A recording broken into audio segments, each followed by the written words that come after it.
Hãy subscribe cho kênh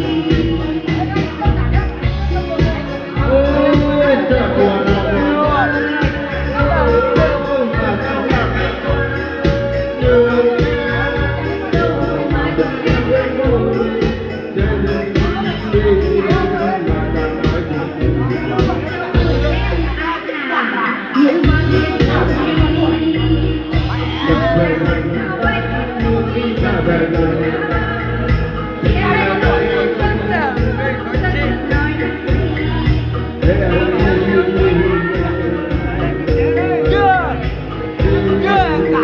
để không bỏ lỡ những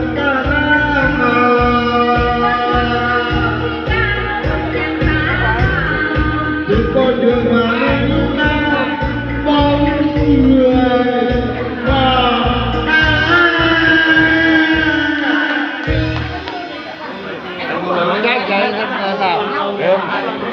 hấp dẫn.